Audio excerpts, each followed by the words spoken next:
for today and probably for the next few weeks. I am not going to be doing technically woodworking videos. I have some DIY projects that I want to do and that my wife wants me to do. And you know what they say, happy wife, happy life. So I'm going to have to stop and take a break. And what we're planning is a full bathroom remodel. So I'll have some little snippets of that. I'll be doing some of the work. I'm having some people in. Something else that I'm going to be working on is some of you know that I'm a retired electrician, and the last place I haven't worked yet is on my own house.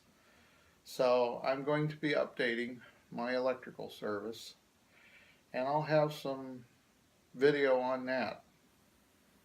So I guess I got to get started. Okay,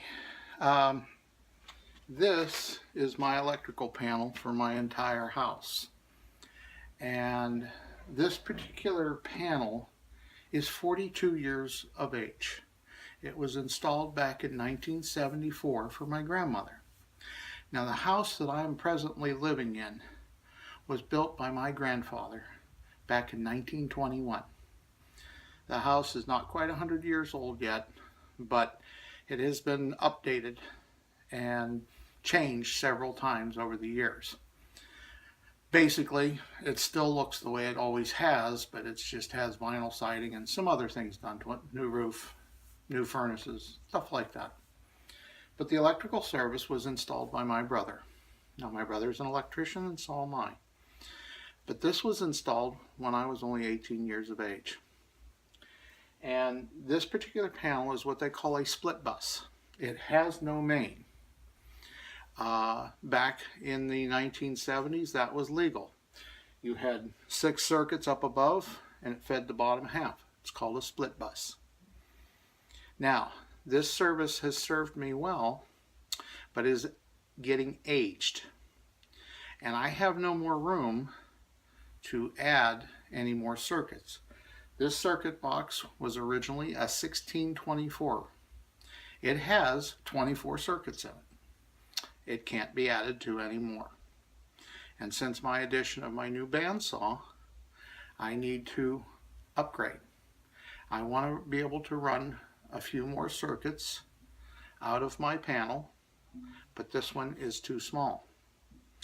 So what I'm going to do is, rather than fool around trying to change this panel and just put another maybe bigger box in for 100 amps or something, I have decided to upgrade to a 200 amp service. That's pretty common for today's houses with all the technology that we have. So the first steps are for me to get things ready, and I am putting my new service box basically just into this corner. I will be able to leave this one and use as a junction box because a lot of my home runs are going to be short. And rather than tear them all out and have maybe 15, 20 junction boxes up on the ceiling, I am just going to use this. But this is the process that I have to go through. So I have to line up my material, and I have to get my panel board mounted, and that's what I'm going to do today.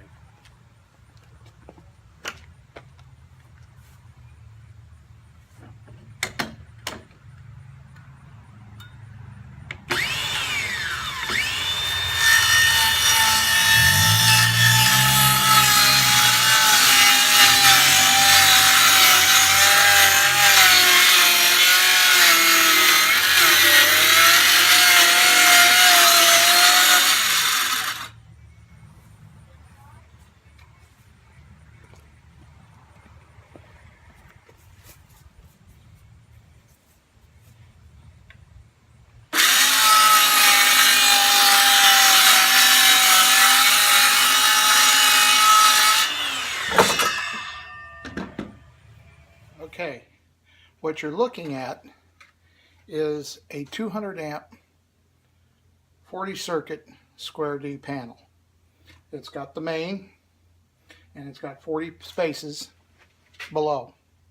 Now I will be able to accommodate my 28 circuits here into this panel. So I won't have any breakers in this old panel, but the old panel will remain there as the junction box. And I'll figure out some kind of connection between the two of them, either going up over top or maybe a pipe coming in from the side of this and to the bottom of that. That'll allow me to move between the two. And I will take and go outside and redo the outside of the service. I'm going to make this a two-part video, and I will show you the service up on the next one. And I want to thank my subscribers, and I want to thank all who have watched. If you like what you see, please subscribe. Bye now.